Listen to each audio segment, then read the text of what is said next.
Welcome back to my stand-up channel. Households face the devastating choice between heating and eating as their gas bills rise, according to money-saving expert Martin Lewis. He said the cost of energy was soaring, in a way we have never seen before.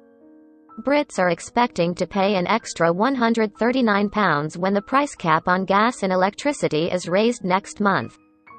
Since the announcement, the wholesale cost of gas has exploded again, and Mr. Lewis suggested the cap could jump by more than £200 on April 1st.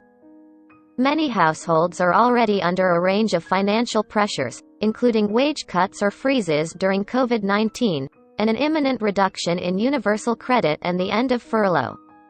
Mr. Lewis said, "The situation is catastrophic, in a way we have never seen before.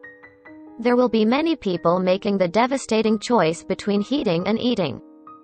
The government is talking about intervening with energy companies. It needs to intervene with consumers as well." The consumer champion said customers may choose to sign up to a new energy deal now for protection amid the global supply crisis. He said, "As I never thought I would say, one option is prices have gone up so much the price cap is now not a bad deal for the next 6 months and you get 6 months of protection. But you could bide your time and just go onto the price cap when your current deal finishes, because it cannot go up until April 1st. The second option is to try and lock into a 1 or 2 year fixed rate. There are still a couple of tariffs out there where you can lock in for a year or 2 years at below what the price cap will be on October 1st. They offer protection if things do not get better." He added, "Everybody needs to understand you will be paying more for your energy. This is not a question of saving money.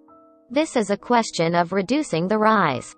Fears for small energy suppliers were raised when the firm People's Energy collapsed last week.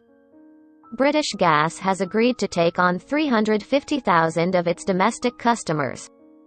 Smaller suppliers are likely to be particularly exposed as the cap on consumer energy prices leaves them unable to fully pass on the increases in wholesale gas prices to customers. The official watchdog for energy consumers, Citizens Advice, said regulator Ofgem will move customers of failed suppliers to a new one. Gillian Cooper from the charity said, "This can take a few weeks, but your gas and electricity supply will continue in the meantime. Your new supplier will contact you and it's good to be prepared beforehand. Take a note of meter readings, keep old energy bills and make a note of your account balance. Wait until your new supplier is appointed before canceling any direct debits. This should all make the transition easier." Source: metro.co.uk. Please like, share and subscribe. Thank you for watching.